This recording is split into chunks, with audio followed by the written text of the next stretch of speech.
preservation of and increased access to the 92nd Street Y Humanities Audio Archives is generously funded by the National Endowment for the Humanities. Hello. Good to see you all. We have with us tonight Binnie Kirshenbaum, who teaches in the MFA program at Columbia and is the author of Hester Among the Ruins and most recently of, I'm sorry, I forgot the title of the new novel. An Almost Perfect Moment. An Almost Perfect Moment, which was reviewed, you may have seen the review in the New York Times magazine, book review, about 2 weeks ago, I think. Last Sunday, whatever. Recently, and it looks really very interesting. But tonight we're going to talk about Hester Among the Ruins, which is an anatomy of a rather unusual love affair. And it is also a process of self-discovery, which I think is one of the things that makes this book so very interesting. The narrator is Hester Rosenfeld, a historian whose specialty is early American history, but who sets out to research the life of a fellow historian, a German colleague born in 1943. Hester herself is probably 20 years younger, would you say? Yeah, I think I calculated it. She's born in 1963, I think. So yes, she's 20 years younger. Okay. The question, of course, that she raises as a scholar is, what is it like to be part of this post-Holocaust generation of Germans? How do they live with the guilt of being their parents' children? I understand that this idea for this book has a source that you would like to tell us about.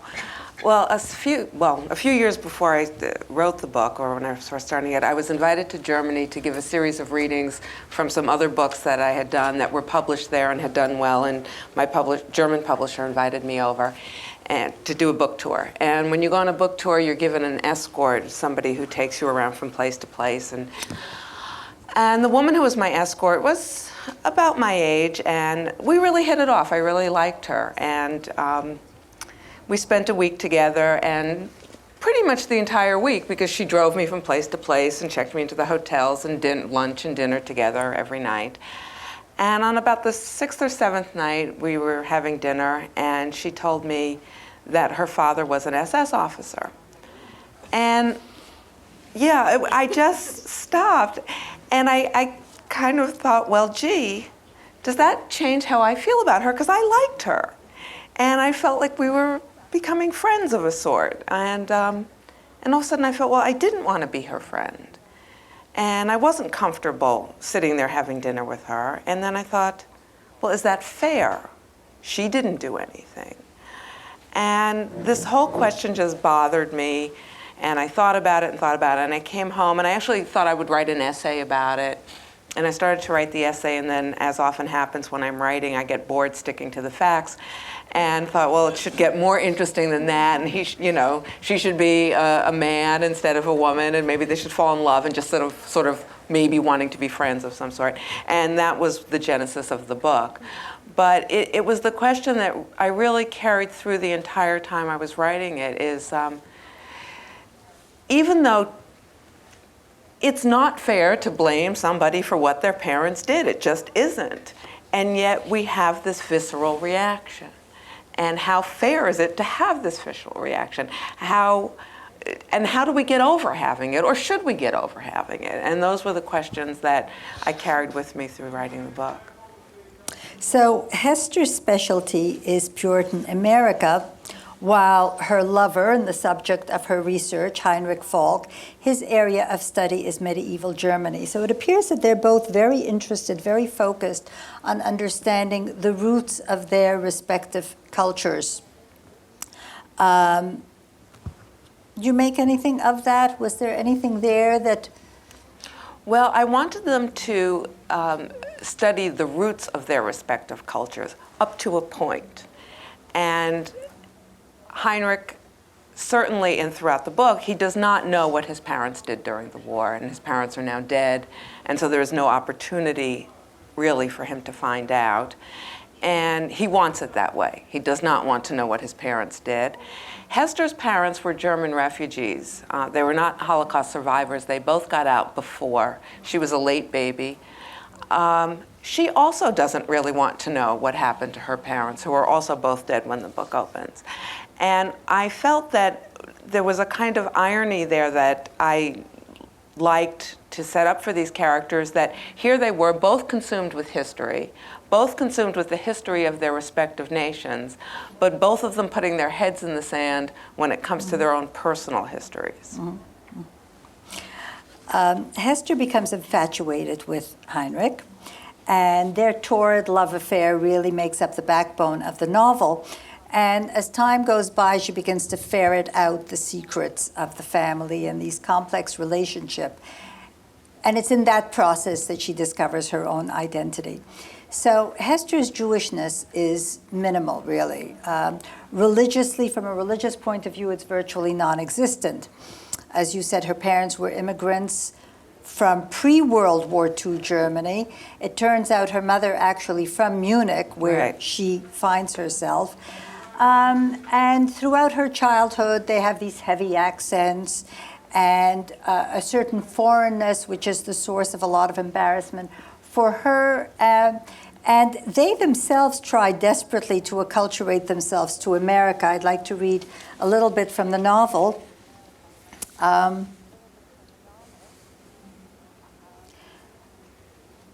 My parents were isolationists, although the results of their immersion into the American culture often were comical, sometimes heart-wrenching, and especially during my teenage years, entirely mortifying to me.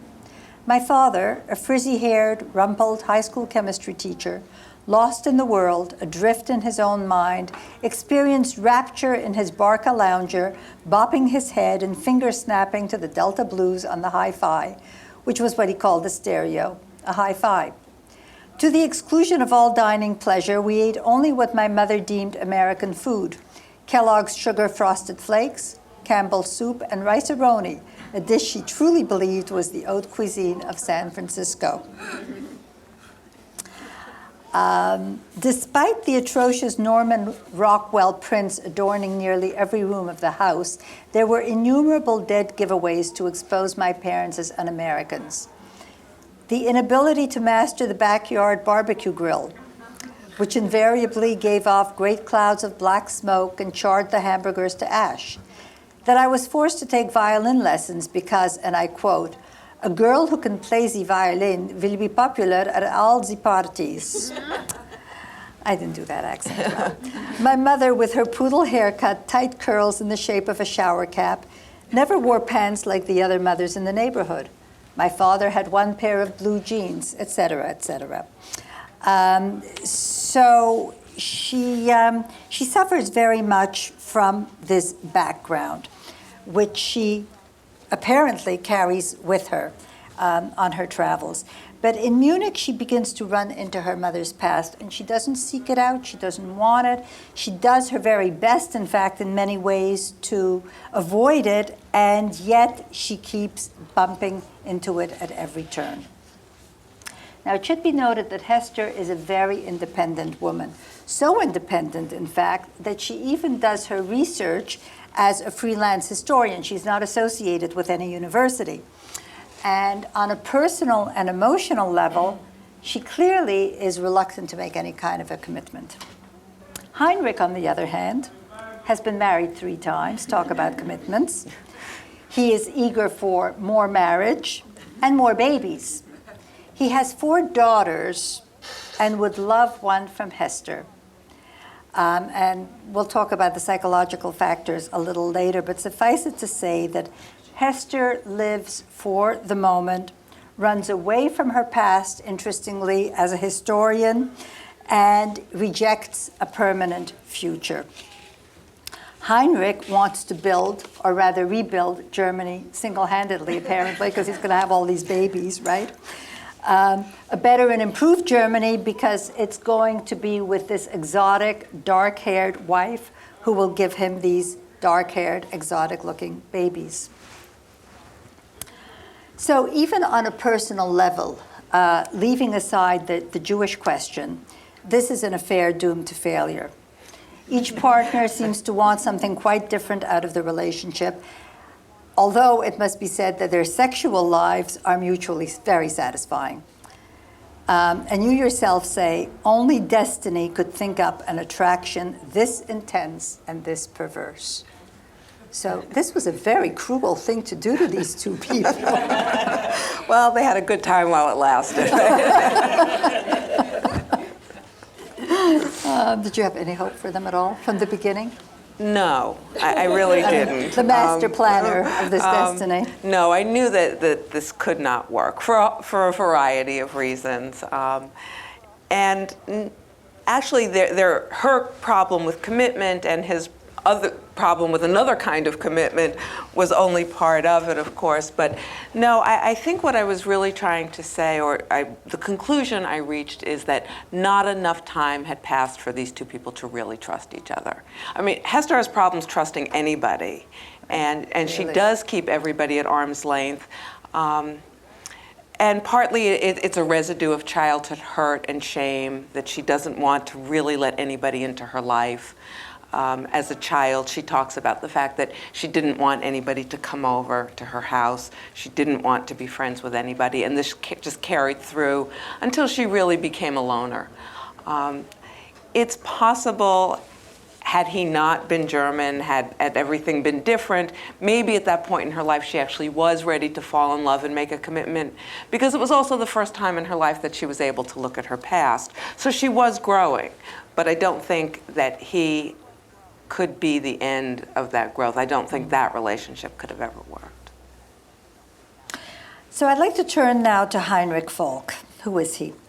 Well, the one thing we know is that he had a most intriguing relationship with his mother. She, in her own right, was a strong and very independent woman, divorced and remarried. So Heinrich, it appears, has an older half-brother with possible Nazi background leanings. And what comes across is that Mutti suffered great hardships during the war, deprivations, as did all women. And Heinrich was separated from her for long periods of time. He was sent away, I guess, to a more wholesome location where he could be reared, and his mother would be able to provide for him. Which, of course, may be psychologically the explanation for this tremendous starvation of his for the love of women, because he really did not have his mother when he was growing up. Also, perhaps because of this, I found him, and I don't know if you agree with me, I'm curious in your reaction and everybody else's, in his personal letters to her, which really give us insight into their relationship and their feelings. I have to tell you, I found him, and they're full of love and they're full of eroticism, I found him tremendously infantile. Well, he is. I mean, and it is true. I mean, what I was trying to show there is what war does to everybody. And I had to do a fair amount of research for this book. There were a lot of things I didn't know when I first started writing it. And one of the things I learned is that children who were born during the war were sent away, and often kept away even after the war because there wasn't enough food. And so he was one of the children who was sent away.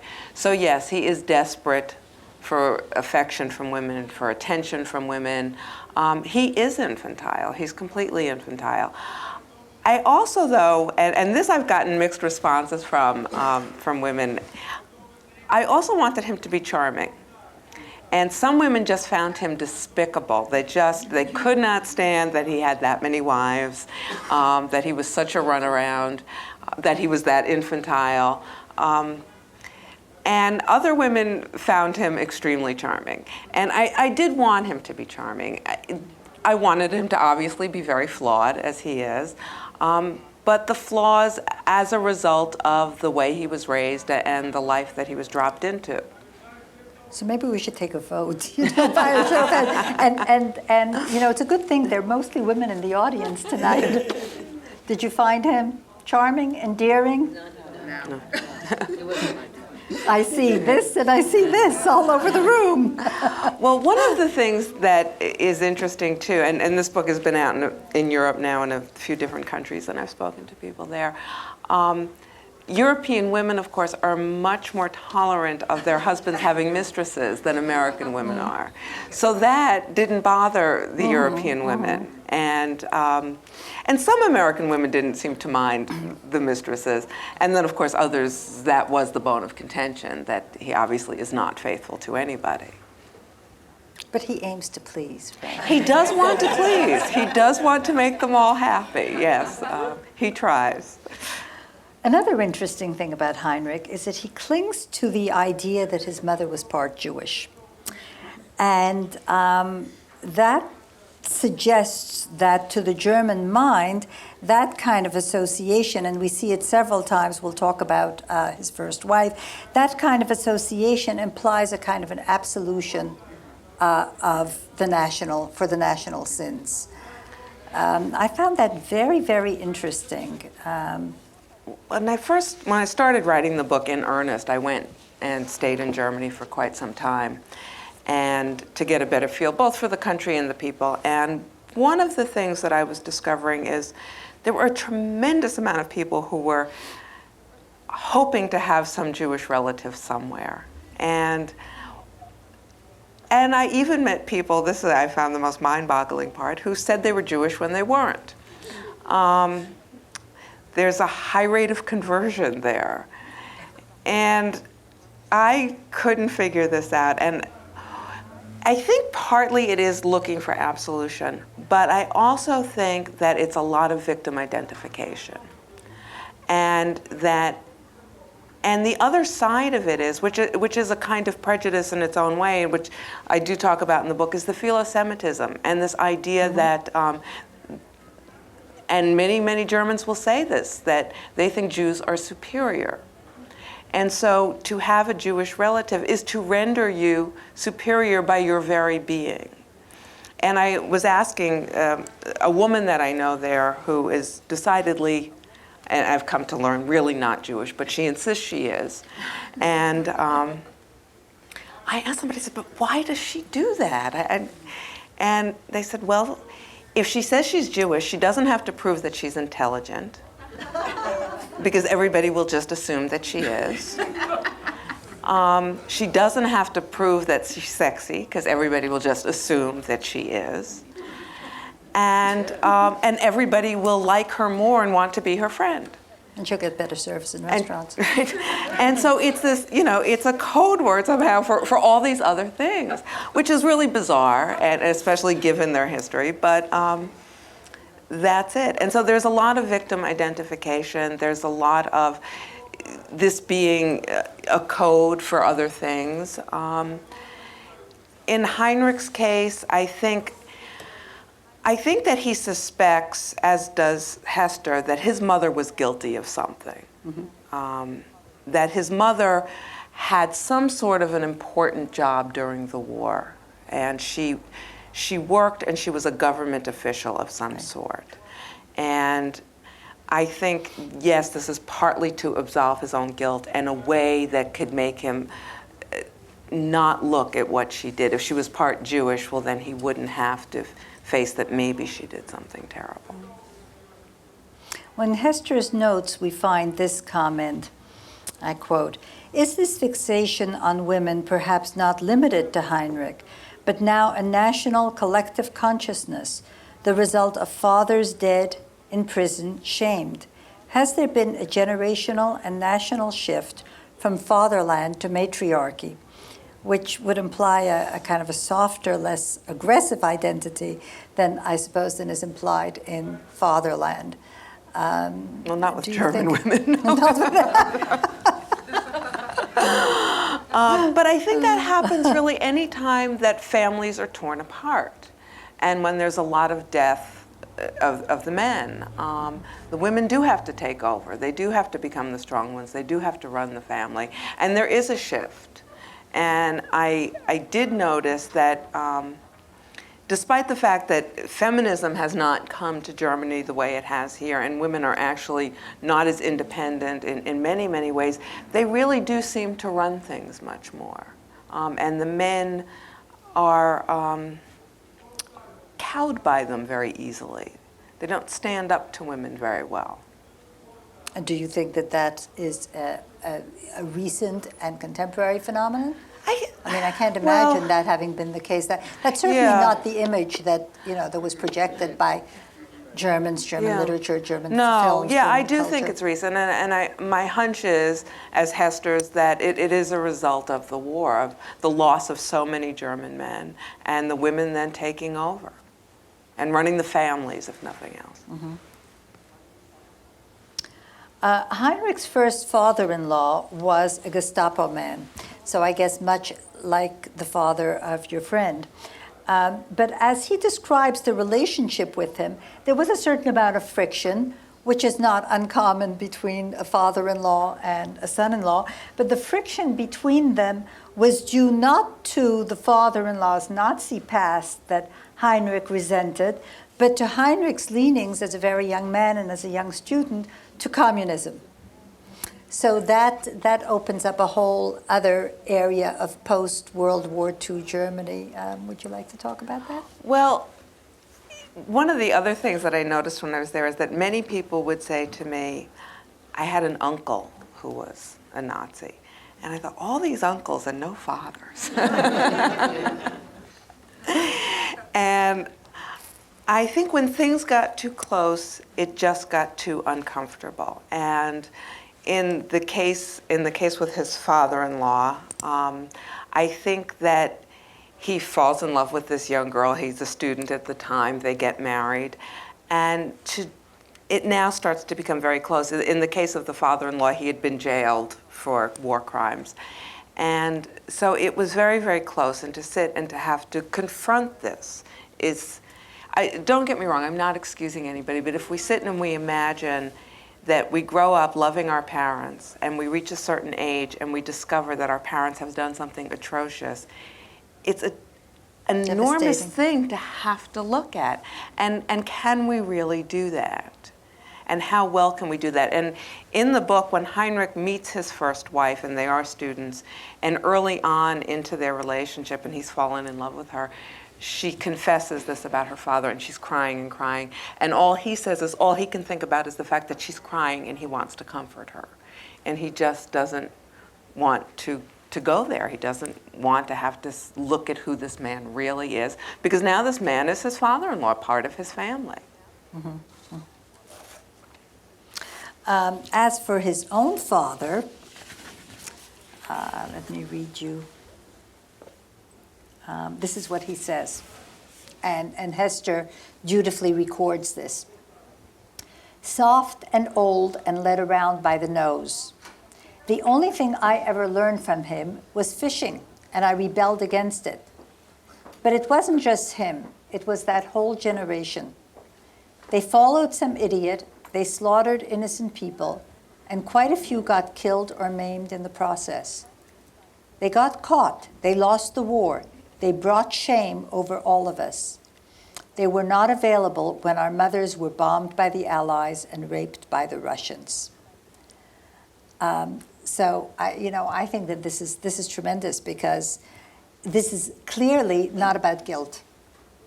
He's not talking about guilt. He's talking about shame. Would you like to talk about that? Yeah, I think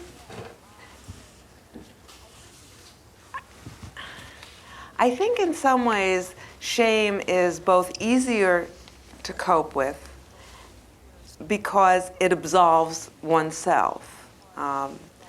Guilt has to acknowledge that one is guilty of something.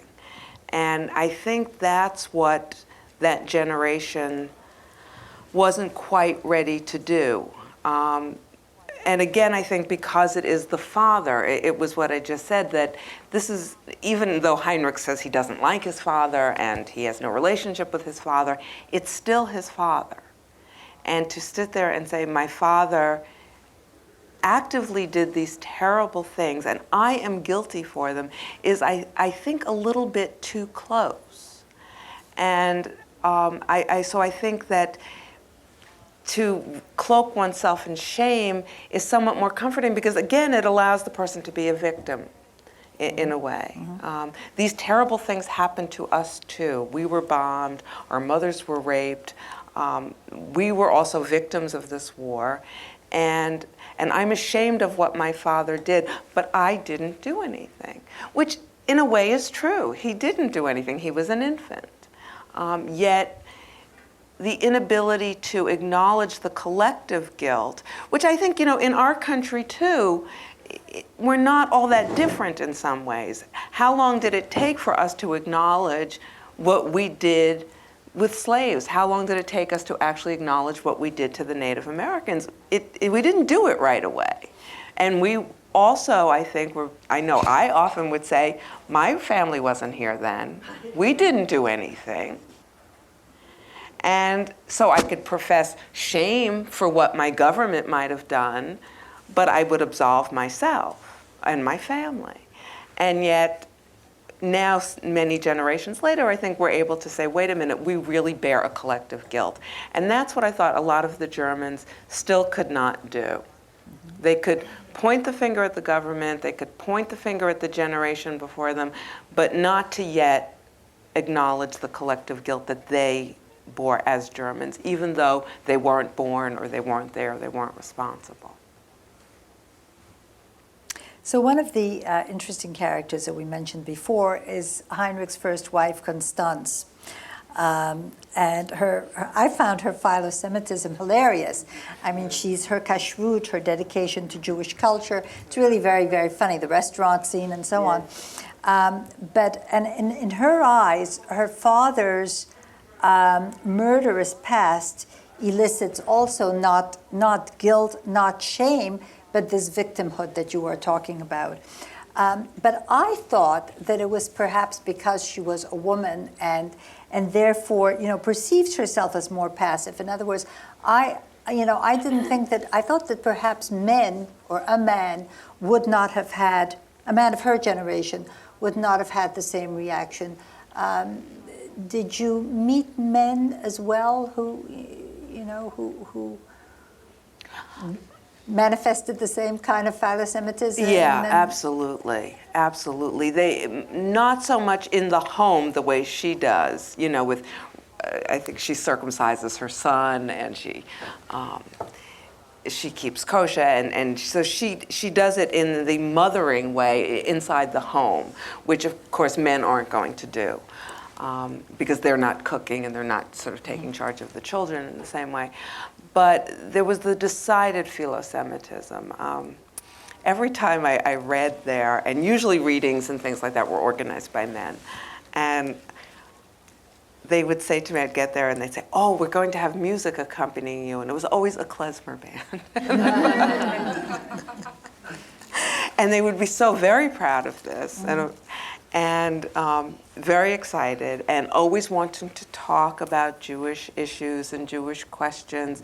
I mean, even it's changing a little bit now with the younger generation and some various shifts, but I mean, we all know that Germany was the greatest supporter of Israel, and that generation of Germans that I'm writing about absolutely is, and especially the men.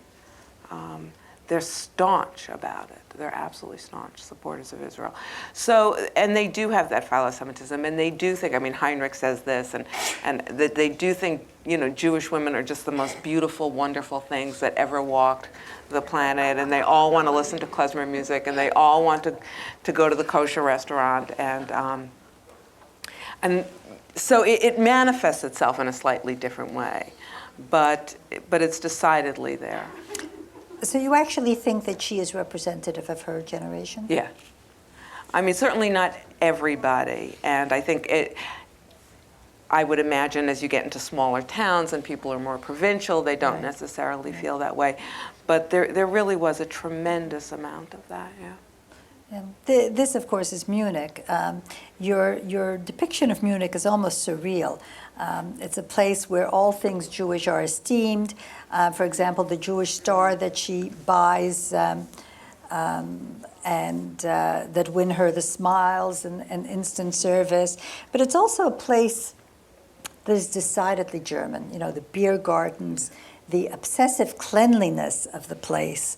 And it's a paradox underlined by the setting of Heinrich's apartment, because he lives in this Olympic village, which is the absolutely modern and pristine, but it's also the site of the assassination of the Israeli athletes in the Olympics. So very ironic. I assume that you did that deliberately. I did do it deliberately. But also because, there is something slightly surreal about Munich. It was completely bombed during the war. It was completely rebuilt as a medieval city. So there's almost this Disneyland-esque quality to it. It looks medieval, but it's not. It was all rebuilt in the 40s. And the Olympic Village, where, of course, the tragedy happened in the 70s, is also, it wasn't just the tragedy that drew me to it, it was also this other kind of strangeness to this place, this other sort of artificial city that was built. I describe it in the book as looking like one of those model cities that we used to see in the 60s under glass. Mm-hmm. And that is what it looks like. And it's without any kind of warmth to it at all. Extremely functional, and with all this athletic fields and parks and things going on. So it's a very odd place. And it seemed to be the flip side of Munich, of the rest of the city, and yet it really isn't. It's kind of almost a mirror image, except the nightmare mirror image in some way or something. Because of its modernity? Yeah. But yet they were both built at more or less the same time, right. And both planned out very much the same way. So I'd like to talk a little bit about what happens to Hester during her stay in Munich.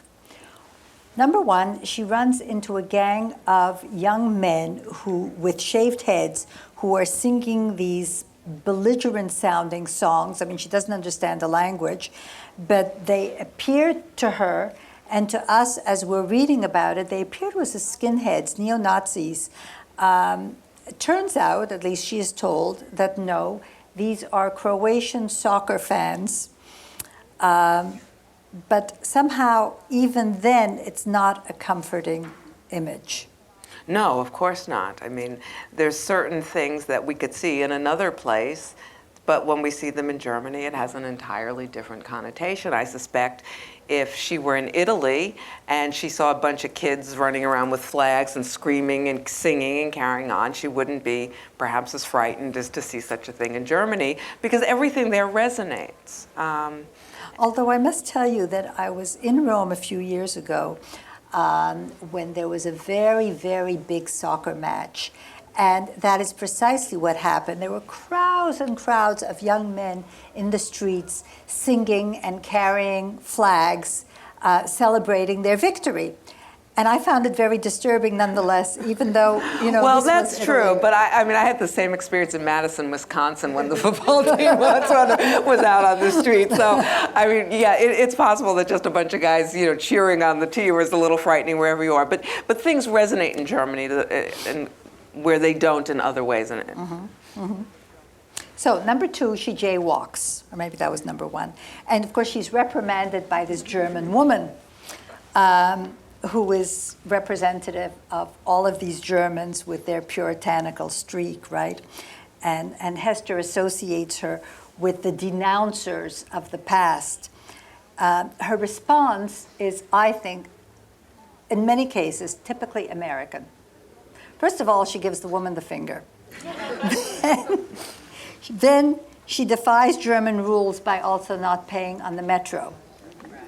In other words, it seems to me that what she is saying, or what she is doing is a kind of a revolt against this moral rectitude, you know, that she sees all around her in Munich. So I liked very much the way you depicted the two cultures, you know, that contrast. It worked very well for me.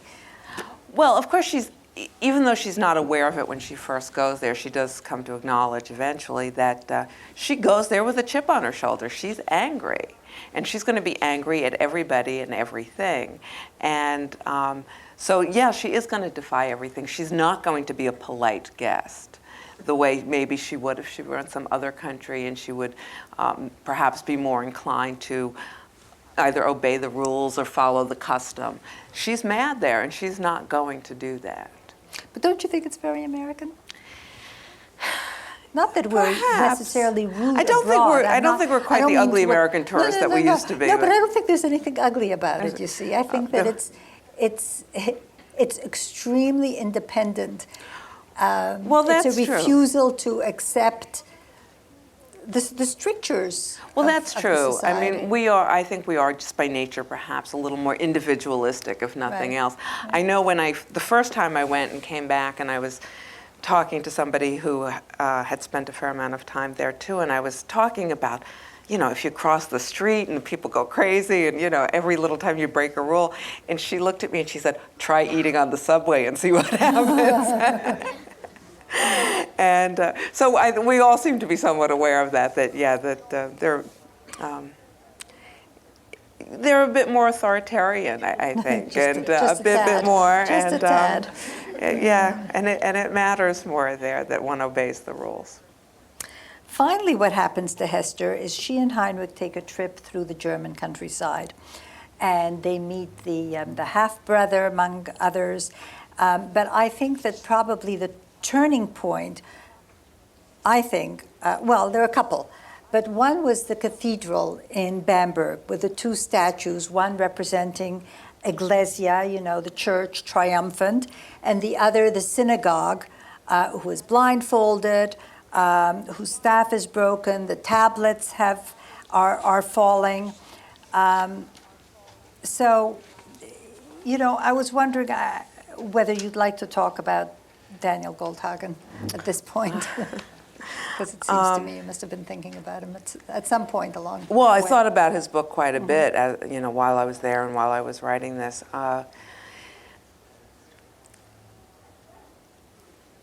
As a historian, I'm not an historian, but as he is an historian, I actually had some problems with his book. I think he didn't document a lot of things that he said. On the other hand, I think he had the sentiment exactly right. And it is a very interesting phenomenon that at that time, Germany was probably the least anti-Semitic country in Europe, and nonetheless, this could not have happened anywhere else, and that's absolutely true. And I think what Hester starts seeing there is, and I think that's partly where all the authoritarianism comes in, and where she sees people denouncing, and I think that is part of it. I mean, it's, as anti-Semitic as France might be, it's really hard to picture the French or the Italians denouncing in quite the same way, with the same relish and joy that the Germans denounce. And because they really did like doing that. They did like ferreting people out. They did like telling on people. There was a real pleasure in that. I think that when she takes that trip, I think what she starts to see there is just how deep this split is between maybe not even just Germans and Jews, but Europeans and American Jews. That their history is one of anti-Semitism that goes back for, you know, over 1,000 years, and she really sees that it's not even just the Holocaust; it's way before the Holocaust, and that's what she starts. It starts to sink in. But the implication here is that the roots of it are in the church. Oh yeah, sure. Which today, in particular, with the opening of Mel Gibson's film, I think that's a valid comment to make. So the novel, we said, is in great measure about the evolution of Hester and how she begins to come to terms with her past. Just want to read you something. I finish with my reasons to hate this city, except for one. This is the city that turned my mother out, spun her like a top from a teenage girl into a refugee. If you've ever seen pictures of refugees, you know they all have eyes that are pools of fear and bafflement, that these are people lost and confused, and try as they might, they never fit in anywhere. My mother was from Munich, a fact I've been dodging like falling debris since I arrived here. Okay, so all along, now she acknowledges that she's been evading it. She discovers here that she is a Jew. And as she visits the various sites made infamous by the Third Reich, she says, there is every reason to fear. And she also says she feels that she is a Jew as if I were branded with a yellow star. Now, when Heinrich breaks up with his wife, he asks Hester to move in with him. But she says, a mistress is contingent on the presence of a wife. True enough, right? So, I don't know, the thought that went through my mind was paraphrasing this very famous remark of Jean-Paul Sartre's on anti-Semitism. One might say, a Jew is contingent on the presence of an anti-Semite. Are you saying something like that? Yeah, absolutely. I mean, Hester says she never denied being Jewish or anything like that, but she wasn't religious, and she lived in New York City, so she was Jewish. She never really thought about it. And then suddenly she goes to Germany, and she's consistently and constantly aware of it. And I know that I've heard people say that when they go to Israel, they suddenly become very aware of being Jewish. I think it's even more so when you go to Germany. Do you think it might be if we went to, say, France today? I don't even, it's hard to know. I mean, I actually was in France last year, and no, I did not feel it the same way I did in Germany. I think in Germany, every step you take really does resonate with the history of the Holocaust. It's really impossible to escape that. Whereas you can walk around Paris and not encounter any anti-Semitism, but you can't walk around Germany and not encounter it. And you're saying, you're not saying that it's just because of the baggage that one might bring. Well, it's not just the baggage that we might bring, it's the baggage that they've got as well. And they don't let you forget it. And I mean, now it's in perhaps, a sort of positive way, if we want to look at philo-Semitism as positive. I don't actually. I think it is the same thing as anti-Semitism. It's just a little easier to swallow sometimes. But they are so hyper aware of it. We are so hyper aware of it. You can't, because everywhere you walk, something happened here where the Holocaust just resonates. And so there is no escaping it there. There's no place you can go. And there's nobody that you're going to meet that wasn't touched yet. In another generation or two, you will meet people who weren't touched. But right now, it's still parents, it's still grandparents, and there still are certainly a handful of people who are alive then. So there's no getting away from it. And I think, at least, I know when I was there, I felt much more Jewish than I ever have anyplace else. And I know anybody I've spoken to who's Jewish, who's there, says the same thing. The interesting people there are the Jewish community that live there. Right. And for them, it's a whole other thing. I'd like to come back to the comment you made just a moment ago, saying that philo-Semitism may be as offensive as anti-Semitism. Well, of course, because, I mean, no matter what, you're still stereotyping, even though we might think, oh, gee, isn't it nice that everybody thinks we're brilliant? And we like to maybe, think, well, yeah, sure, we're smart, But it is nonetheless a stereotype. It is also a stereotype that we are bound to fail. If we are set up as perfect, and of course we are not perfect, we are bound to disappoint them at some point. And what happens when we start to disappoint people? It is not seeing us as individual people. Yes, everybody has their cultures, and certain cultures do certain things and have certain strengths or weaknesses or ways of life. But when we are just looked at as, okay, so we're all brilliant and we're all gifted and we're all great, deep, and profound thinkers, but we're not. And is that any different than saying that we're all corrupt or we're all greedy or anything like that? If we're saying we're all the same thing, we are stereotyping. And even though the stereotypes that we're hearing now are in essence compliments as opposed to insults, it's still a stereotype. And I think that to put us up on the pedestal as they have been doing is not a good thing. So do you think an Italian would be offended if I said, oh, you're Italian, you must be a fabulous cook? I don't know, honestly. Maybe, maybe not, but the history of Americans or Jews and Italians is not the same either. Mm-hmm. And I think we have to be aware of the history when we stereotype, whichever it is. And I think, you know, even more than that is this danger of being on a pedestal. So Hester the historian, her notes reveal her mental and her Jewish odyssey. And finally, when she's in Berlin, we read her very brief history of discriminatory laws against Jews.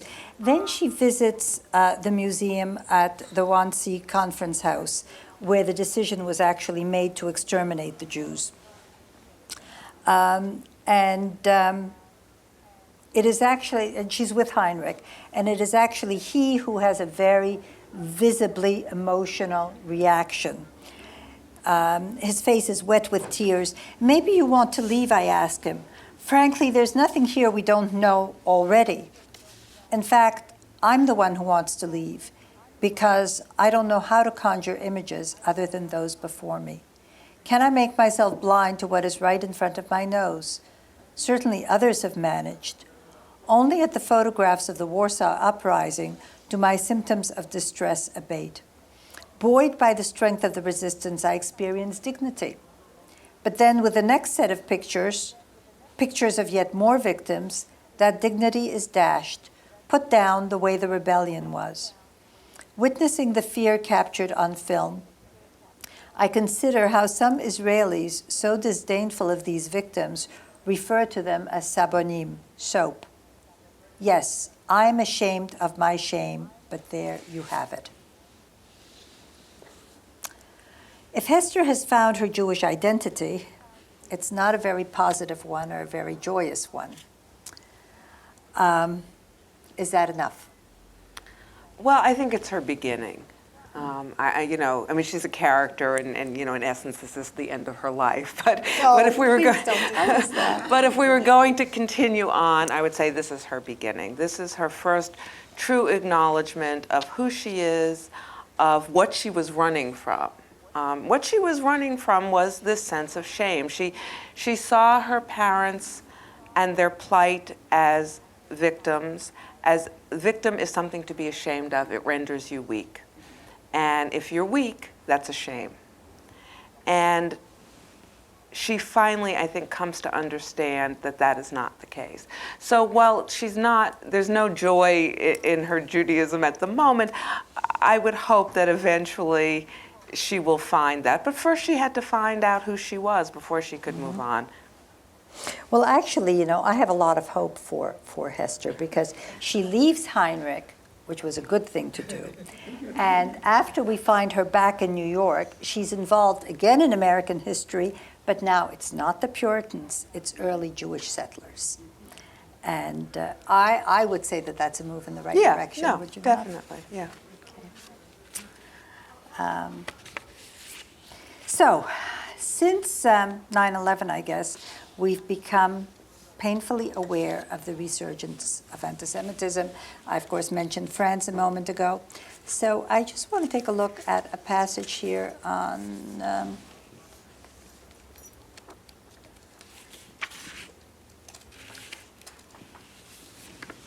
and this comes back to what we were talking about earlier.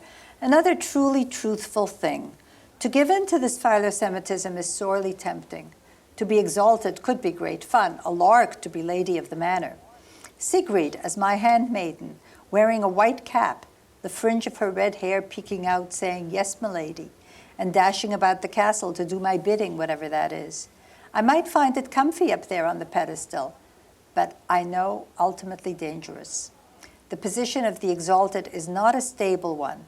As with up and down, bubbles burst, idols fall, mortals can't fly, and the dialectic dictates that where there is a for and against will follow. I read this, again, after 9/11. I read this in a different context, I'm sure, than you intended it. But I was thinking of us as Americans, and I was wondering whether you might have also, or might see it now this way, or would like to comment. Well, I can see that now this way. I mean, of course, I wrote this before that, so that obviously was not on my mind. But yeah, I mean, I think history has shown us there is no more Roman Empire. You know, it's not there. And I think that we do always have to be careful of our position in the world, whatever it is, and sensitive to how the rest of the world views us in some ways. And to be prepared for things, because it's not a constant. What is a strong nation now might not be a strong nation 50 years from now or 200 years from now. It is constantly evolving and changing. And I think to take things for granted and to sit back and assume it's always going to be good for us. Let's have a little bit of dialogue. Yes. The ending of the book, we were discussing at dinner, but I also had a thought. When she gained her identity, did that make her stronger and encapsulated her commitment also? It seemed before, when she had no identity, she couldn't commit, and yet she was committed to history and that type of attachment. But by the end of the book, was that encapsulation part of her identity that was... Do you mean the further attachment to history? And Right. You're very close of the book. Well, certainly she's stronger, I think, at the end of the book, without a doubt. I mean, I think history was the one area where she always found comfort of some sort or another. The fact that she's moved on to a different kind of history, one that she can face now that she couldn't have faced before, illustrates that, yes, she's stronger than she was. Yes. I didn't know what to make of Heinrich's brother patting bottoms. I also didn't know what to make of Heinrich's women being unattractive. Well, only one was unattractive. The others are attractive. And the wife that he leaves Hester for is quite pretty. I think what I was trying to do when I made the one girlfriend, or wife, she's the second wife, I forget, I lost track of them. Bettina is unattractive. And what I was trying to show with that was that really his love for women, you know, just runs the gamut. It doesn't have to do with the fact that, oh, she's pretty, or oh, she's brilliant, or oh, she's this. He just loves all women. It doesn't matter, and he sees all women as beautiful. And as potential mothers. And potential mothers, yeah. But that the superficialities are of no interest to him. That she's a woman is what is of interest. And the pedophile? Well, I wanted to show his brother. I meant to show as a truly damaged being. His brother is 15 years old because it's a stepbrother. He's 15 years older. He was a teenager during the war, and at the end of the war had some werewolf association, perhaps, and. But Heinrich got a little messed up, you know, in some ways because of this. I wanted to show his brother as extremely damaged.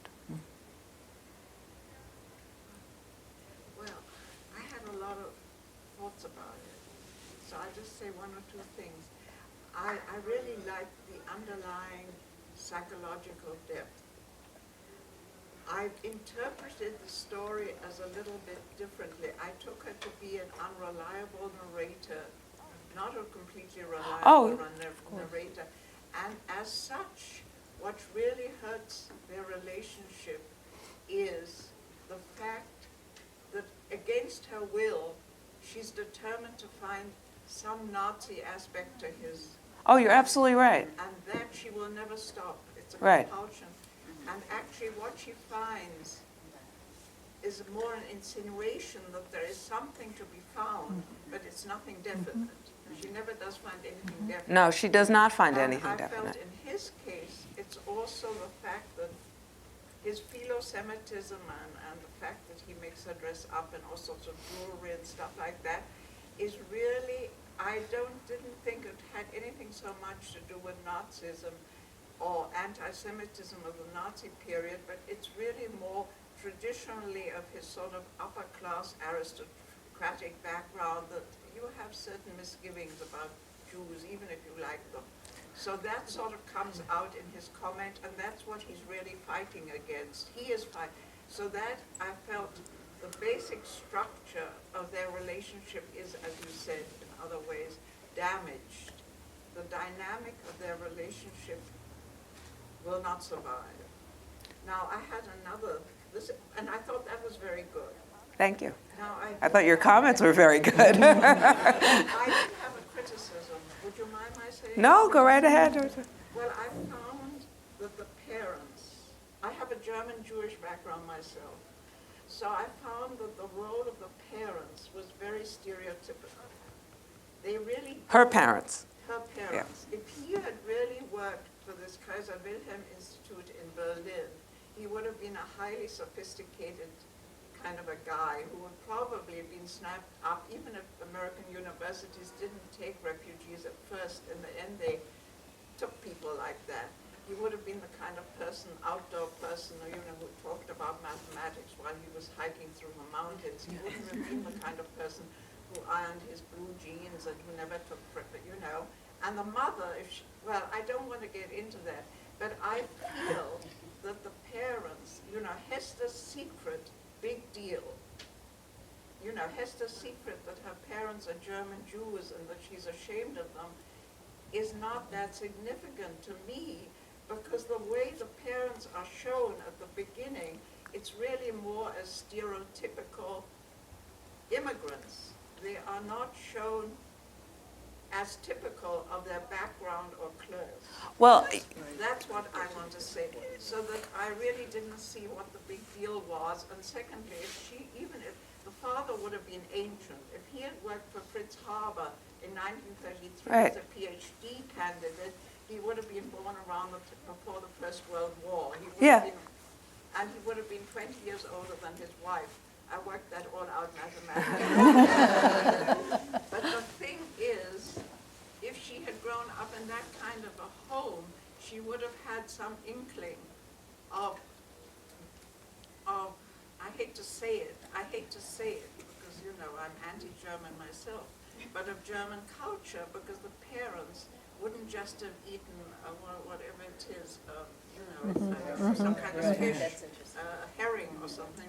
They would have been a little bit German or German Jewish in their habits, so she would have known something of the culture and the language before she went to Germany. Because I've spoken to second generations people, and they all thought, oh, I thought we were, many people have said, I thought we were just Jewish, and when I went to Austria or when I went to Germany, I found that a lot of the things we did at home were actually German or Austrian. Well, of course, so many Jewish things were German and Austrian. I mean, that's not the point here. The point is, I feel that the parents are shown to be stereotypes. oh, of course they are. And the fact that she is so ashamed of them doesn't quite make sense. I mean, I was ashamed of my parents as a refugee in England because, you know, I was living with upper-class English people. But even so, in the long run, she would have had some inkling of what their culture is, having grown up in a home like that. Well, I do actually, there's parts that you're saying I agree with and parts I disagree with. They are stereotyped because that's how you're right first when you said she's an unreliable narrator. Not everything she says, and she sometimes acknowledges that she's off, and she'll say, you know, I see it this way because I want to. She really wants to stay away from her parents very, very much. So the things that she says about them offhand, that is deliberate. Her father is much older. She was a very late baby. Her mother was already in her 40s. So it wasn't just that her parents were refugees, and she also grew up in the suburbs, don't forget, which is a very different sort of place to grow up than in the city. So she was 5 times as different as anybody else. It wasn't even just that her parents were refugees, is that they were old. And that they were, as she says, they were the age of someone's grandparents would be. So there were these double embarrassments, and that she tries to distance herself from that. I do know people who were refugees who, you were absolutely right, were part of the German culture, was still very much in evidence at the home. I do know others, though, who absolutely shut the door on every bit of it. And her parents do shut the door on every bit of it. They don't ever speak German in the home. She never hears it. She says she hears it when they think she's sleeping sometimes. And it's the only time they'll speak German. So some of them, their experience was so much so that no, they wanted no part of it. They would, in any way. And others, and of course you're right, sometimes depending on the class. Her mother is not of an upper class. Her mother it was from Munich, and there's no tremendous wealth or riches there.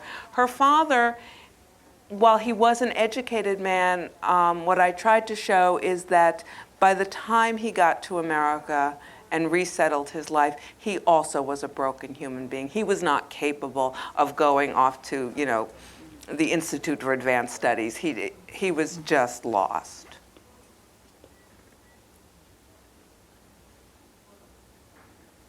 Anyone else? Yes. Whatever happened to your Munich guide? Did you keep up relations with her? No, we didn't. My Munich guide, she asked, did we keep up relations?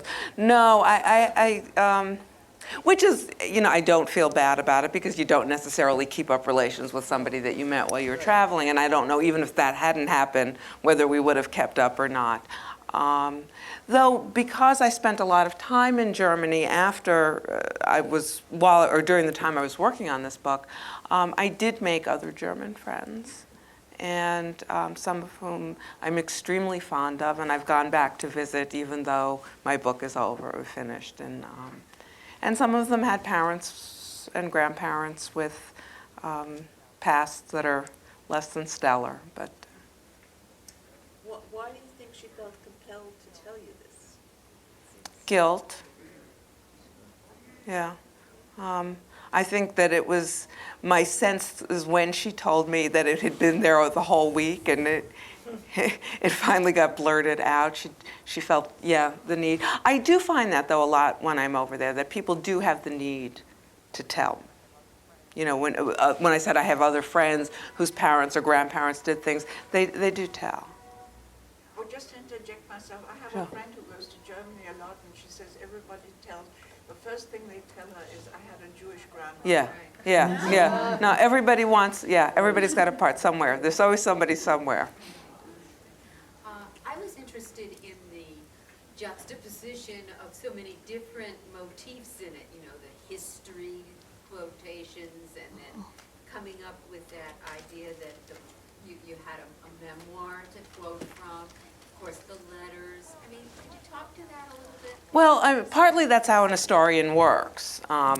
Somebody who's going to be writing a history is going to find every available source, and preferably first-hand sources that other people haven't gotten to. So rather than using archives at the library, a good historian is going to get their hands on personal letters and diaries and whatever that they can. So that was part of it.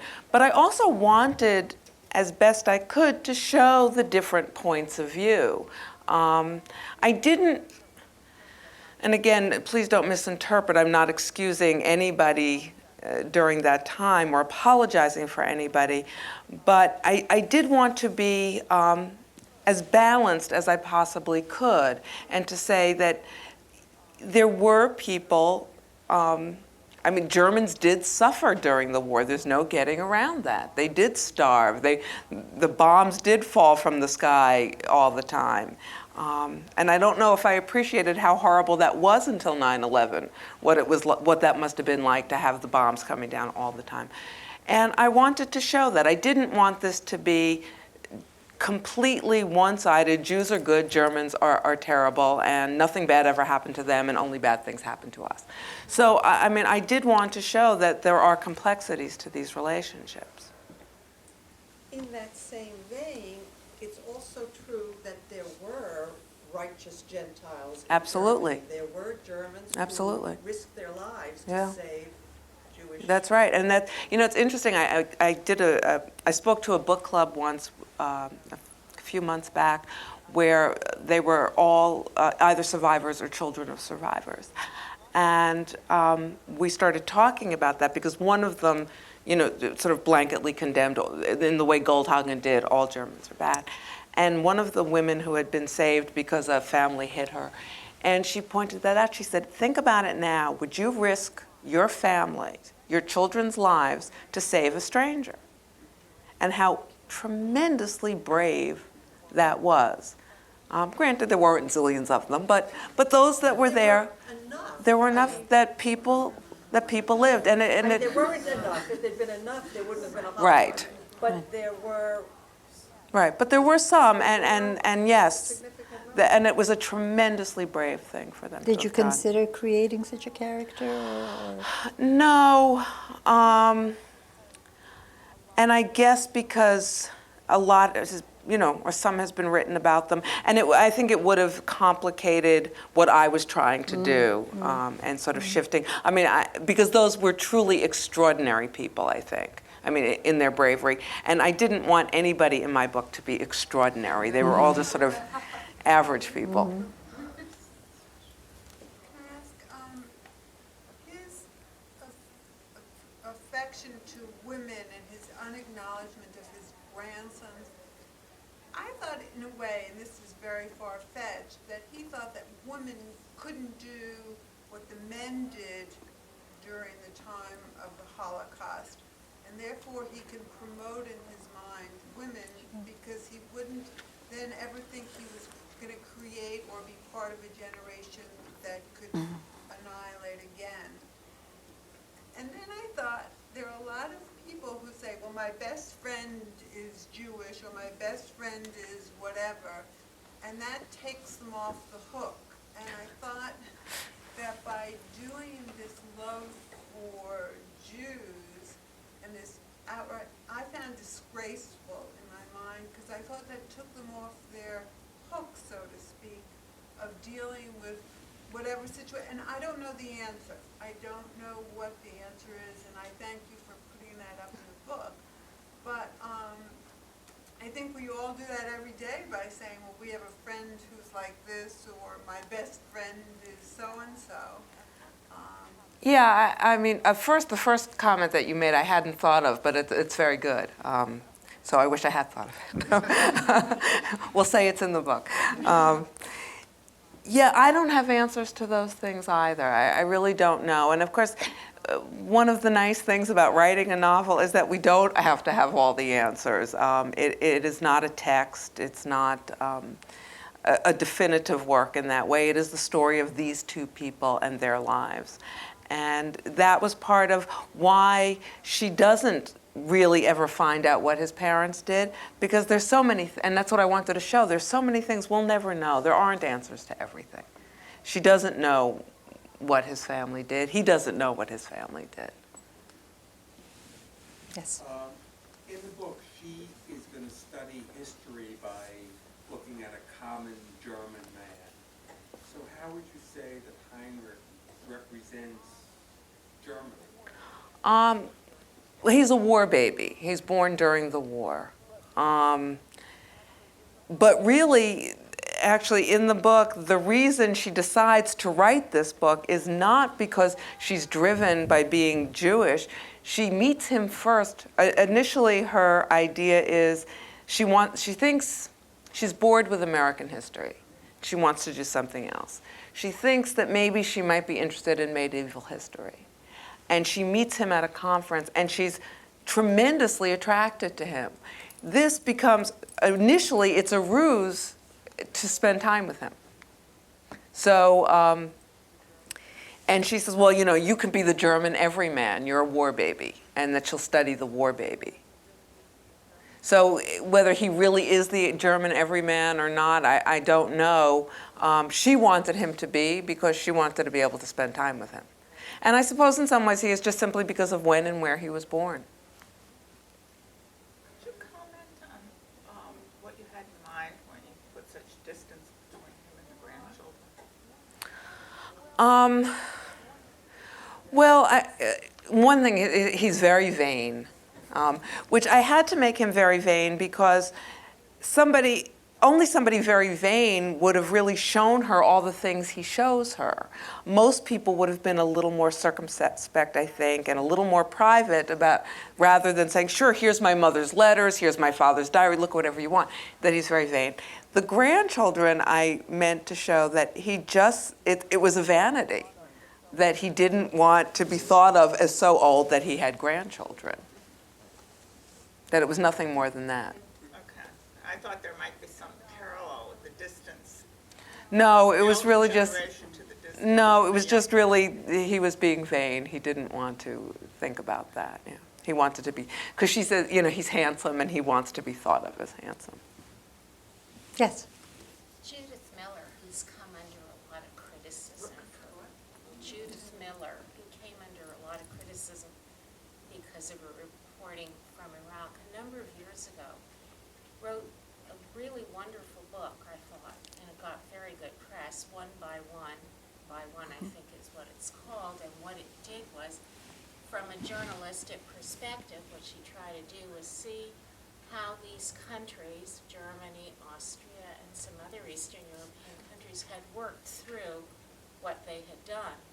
The conclusion at the time, the way I remembered the book, was that really Germany did the best of Oh, all of them. absolutely. I actually have traveled. And I'm wondering yeah. whether the fact that they confronted, the way you say they confronted, was one of the reasons that they're thought of as having confronted their past better than any of the other countries.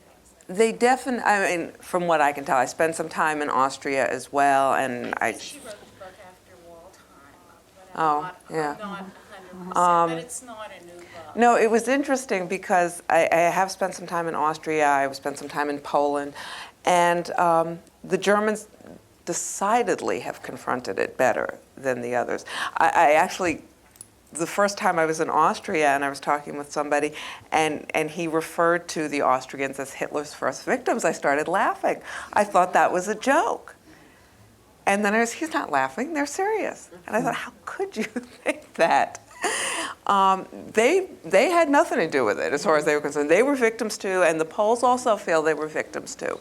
So the Germans, at least on the level of the government and officially, have certainly acknowledged it. You cannot visit a German city, a German town, where there are not plaques, where there are not memorials, where there are not museums. I mean, there is a constant reminder to the people. And I actually saw one thing which I thought was very moving there. In a small town in the north of Germany, there was, in the center of the town, a little monument to the victims of the Holocaust. And some neo-Nazis had spray-painted swastikas on it. And the town, rather than wash them off, erected another monument that said, this is to remind us that it's still here. And I thought that was incredibly brave. And that took a kind of guts. Forthcoming. I've also been writing a novel set in Munich. And I came to Munich, it happened to be just a week after 2001, 9/11. And I went on that Hitler tour, of all the monuments. You may have done something like that too. And they did take us also by the memorial to the Holocaust in Munich. The light was out. The eternal light was out. And I felt like going to the city hall and saying, how can you let that light go out? So I wish I could feel there was really that much philo-semitism. I don't sense that. It's maybe in the intellectual. Well, community, yeah, I mean, certainly in the intellectual community, but the fact that there are memorials, the fact that if you look, if you open a calendar of events, Munich now is building a huge Jewish community center. But it's not only that. And the the Jewish talks about the education and the Yeah. fact that they're actually teaching this. They take That every is every school child is taken to the camps.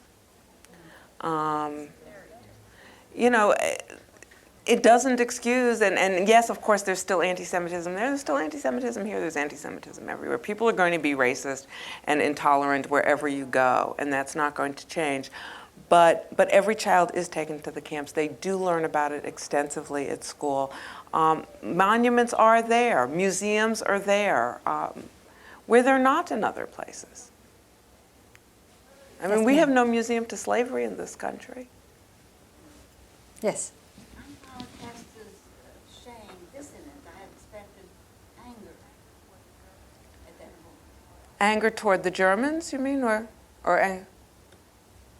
She was confronted, really for the first time, by the victims of Nazism, and she felt shame. Yeah. Which I found a dissonant moment. I had expected her to feel anger as one would. Well, she felt shame because to her, she was looking in the faces of her parents, and she was ashamed of them. And it was that whole idea of victims being weak. That's what disturbed her. So when she looks at the victims, all she sees is her parents again. And she sees that weakness again. So she's not able to feel the anger that she ought to feel. He's as infantile as the man. Oh, of course, yeah. No, yeah. Yes. I had a question about this idea of a German superiority that kind of runs through a lot of the literature that you read during the war, and that, you know, part of the reason that it happened, and whether or not you found that that still exists now. There's a kind of arrogance that I found. Part of it is in the language. You know, the German language is very, very precise. And there's not, in a way that really no other language is. It's very exact. And it's very, in translation, it's very authoritarian. And I was in a hotel, and there was a list of what to do in case of fire, and translated into several languages.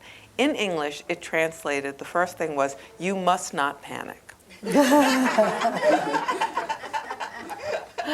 So it feels that way sometimes, but I don't know that it's actually the case. I found that at least the people that I know, of course I certainly did not meet every German, and in some ways the Germans that I met were select, because I did meet people from the publishing world, and so it was a certain kind of person by and large.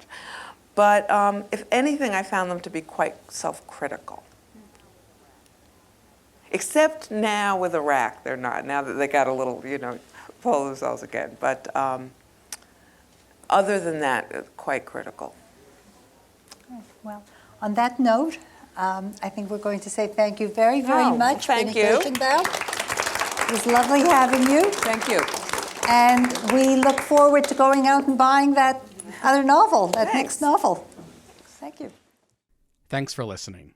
For more information on the 92nd Street Y, New York, and all of our programs, please visit us at 92ny.org.